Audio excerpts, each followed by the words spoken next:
Hey, what's going on, everybody? It's Marcus from TCG Discussions, and I got a first place Purple Luffy deck profile that I wanted to bring you guys that I took to my locals last night at the Gamer Dojo. It was a pretty good tournament proof for the deck, 4 rounds, and my round 1 was against Katakuri, and the next 3 rounds were all against Sakazuki. So I'd say that this deck does pretty well against Sakazuki. The first 2 games, again, the first 2 Sakazuki games, actually the first 3, ended pretty quickly once we got to our boss card, which I'll show you at the very end. But we're playing a pretty unique list, and this is mainly inspired by Japanese players. So yeah, I think it's pretty solid, and we'll see what you guys think about it. These are the prize cards that I got. This was entry, and then I got the winner, and then like all these from the previous tournament pack, which I'm not too upset about because this card's worth a little bit of money right now. So yeah, get these out of the way, and then I will go through a pretty quick profile. I won't do a guide this time for the video. I wanted to do just a quick profile, and then a brief explanation for our choices. We'll do a little bit of exposition on the end with our main boss card. But Purple Luffy probably needs no introduction at this point. It's one of the dominant leaders of OPO5, one of the big 5, I would say. Is an ability to take a life if you're at 0 or 3 Dawn, to add a Dawn rampant as active, which is really powerful. You basically want to theoretically defend your damage so that when you finally end up doing your ramp ability, you're still going to get that extra card back. So if it only costs you a card to like defend the attack that's coming at you early, it's just pretty good for you to take that life then to use it as ramp. So get a resource out of it, right? So a little bit unorthodox. We play when you're at sea, you're fighting pirates. It's a searcher for top 3 for any Straw Hat, Kid Pirates, or Heart Pirates type card. And then you bottom deck them in any order. And then as a trigger to activate the main, which is really powerful because it searches like all of our best cards. And simultaneously, it's a consistency piece searcher that Purple Luffy doesn't have. So again, one of the targets, good one, Jake Gatling. It's really strong at pitching our non-counter cards out of our hand.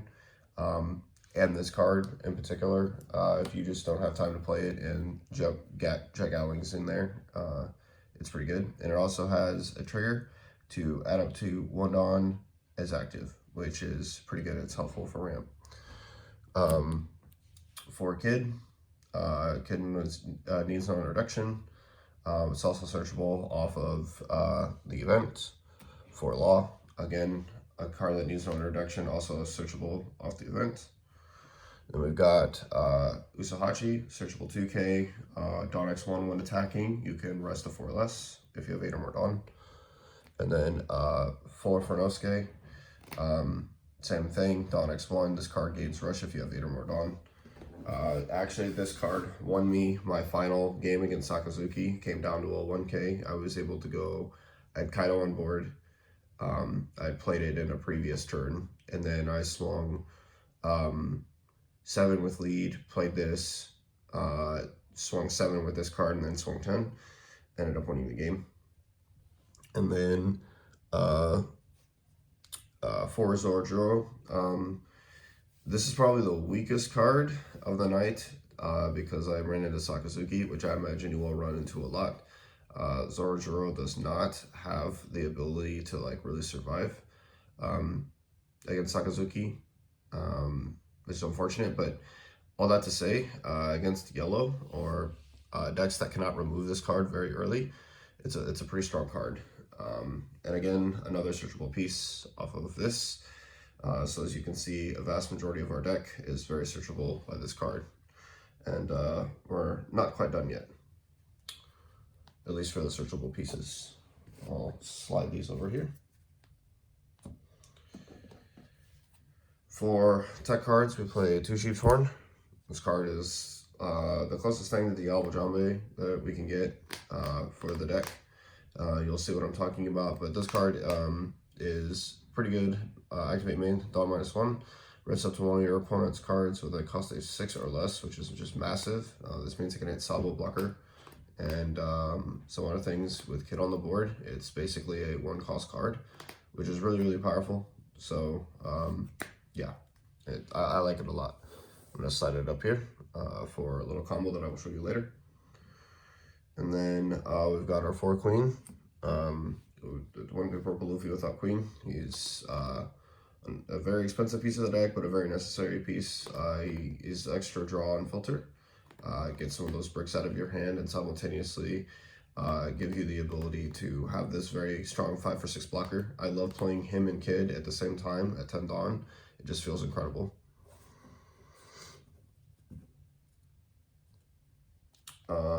Moving on to one more 2K, we play 4 Khalifa. When attacking, Dawn -1, draw 2, and then trash 1 card from your hand. Again, more filter and a plus.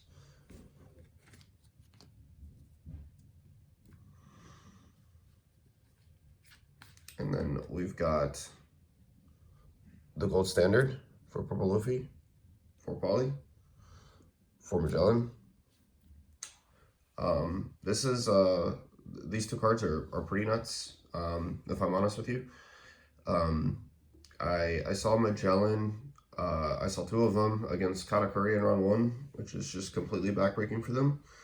And then I saw 2 of them against my final round against Sakazuki, but it didn't matter because he had Ice Age, Hound Blaze, and then Great Eruption, Leader Swing, Hound Blaze for the both of them, which just felt really bad. And then he Ice Aged, Hound Blazed my Poly that I played after that. So on curve, he basically saw everything he needed to get rid of my cards. So I didn't get a lot of pressure, which is why the game grinded so long. I also didn't see my big boss card top end. I saw the Kaido, but that's it. But it's not the only boss card we play, and you'll see that here in a second. But these 2 cards are massive, Poly especially with the ramp. Yeah, and one of the theory craft ideas that I had for this deck was like treating this like it's red purple Luffy, but purple Luffy is better at ramping than red purple Luffy is, because you have to be at 8 Dawn in order to get the, or 0 or 8 for red purple Luffy. But purple Luffy gets to start ramping at 3, which is really, really incredible. So your turn 2, no matter what, you can start ramping, and then you can make your plays accordingly. And with Poly and Zoroark especially, you get to 10 Dawn extremely quickly if they can't out the Zoroark early. And then Poly is a removal and a ramp. So, yeah, it's really, really good. Both of these cards are insane.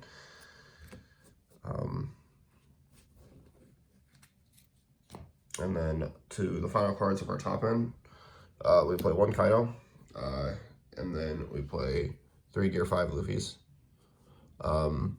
I might make a concession, like maybe cut a Zoroark for another Kaido. That would be very fair to say to do. But that being said, not a lot of people play this card, and this is a Japanese-inspired list. Like I said, not a lot of people are playing this one specifically, and I really want to talk about this card. Okay, so this SCR in this deck is actually insane. As I talked about with Zoroark and Poly and the leader effect, you can get to 10 Dawn incredibly fast, especially if you see Zoroark. So if I'm at, if I was going first, for example, Zoroark can ramp on the following turn. So if he lives, I use the leader effect, go to 4. I go to 6. Leader effect, ramp, go to 6. Zoroark goes to 7. Poly then's played, goes to 8. And then I'm at 10 Dawn on my 4th turn, which is insane. It's a really good curve that you want. And basically, every time I saw Gear 5 Luffy, the game instantly ended. Just because of what this deck's curvature and attack pattern can be. In my Katakuri game, I basically established like double blocker. and then I would like block and defend my blockers just so I'd have those attackers. The double Magellan was huge, and um, then I established like another card, and then he had 3 life left, and then I had Gear 5 from since like the second life that had been missing, and I played it, and it instantly won the game on the spot after attacking with all 5 of my cards, and then at the 3 life, and then draining his hand incredibly low, and then even his last life, it was a card that he'd set there, Veggie, and it stunned my leader, so that would have been attack number 6, but then because I took another turn, the ramp pattern with 2 life, if you have at least 2 life, is at 0. You go to 1 and then activate this effect to tap to ramp another Dawn as accuracy or 2. When you go to take another turn, you get 2 Dawn, so now you're at 4, and then you can leader ramp again to go to 5, and then activate this effect again to go to 6. And this is really important because of Sheep's Horn. Okay, so it basically gives you the increased number of Dawn to make a 15 card, and if they have only 1 blocker, you just rest it. So you could go 15, or if they were wide open like the Katakuri player was, you could then at that number you could go 10, 12, which is massive. If your opponent had to take a set of turn swings of 5, 6, 6, 6, 6, right, and then probably another 5 or 6. The last 6 that I would say is probably him. If they took 6 attacks and then the following turn they took a 10 and a 12, they're probably not going to win. They're probably going to lose. If they can defend all of that with probably the very limited number of cards in hand, that's not only really impressive, but yeah, it would probably just be backbreaking. And Sakazuki, the reason why this is really strong against them is because it prevents them from playing the 10 cost card. Even if they live, which none of them lived, and if I had seen this in the final game, he wouldn't have lived either. But basically, like, this card prevents them from ever playing Kaido. Like, they will not have time to play Kaido anymore. Because they will basically have to out this card immediately, and if they cannot out the card, especially since they spend so many resources throughout the game outing like your Magellan, your Poly, your Kid, your Queen Blocker, or Kaido, they will eventually fold. And I saw Kaido pretty commonly with him even being at 1. So, but yeah. I think this card's actually nuts because just taking another turn against Sakazuki is really backbreaking, especially when the crackback on these for these attacks is a 10-12. They just won't have the counter for that. Like, if they're at 0 life when you take the second turn, or at 1 life, there's just no shot. Not after like suffering the flurry of attacks.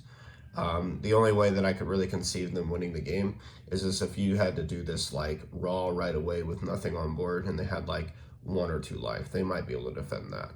But if they get like a Saba blocker or something established and kind of to prepare for that, that's where Sheep's Horn comes in. So that pretty much does it for my Purple Luffy deck profile. I hope you guys enjoyed it. Thank you so much for watching as always, and I will be doing a guide for this very soon. This deck, play curves, all those other things. It's another deck that I realize that some of you guys that are subscribed or watch my videos may be interested in learning a guide about how to play. My list is a little bit unique, and I definitely encourage people to try it. The only recommendation I would say is up Kaido by 1, and maybe like Kaido Zorojoro. And Zorojoro is not strongest in Sakazuki, so at Nats, for example, if you plan on playing a lot of Sakazuki, Zorojoro might be better as a different card. I'm not sure what that is yet. Maybe back to a little bit more vanillas. Maybe you could go page 1 and then like an ulti combo instead of Khalifa, but Khalifa is draw power, so I don't know. But all that to say that this card, I think, is a very slept on card in the deck. I really encourage people to give it a try and see how good it is in the deck. And I just feel that it feels a lot better to play this in Purple Luffy that it does in red, purple Luffy. Even though you'll be taking a lot of life to get your ramp, the reality is that you also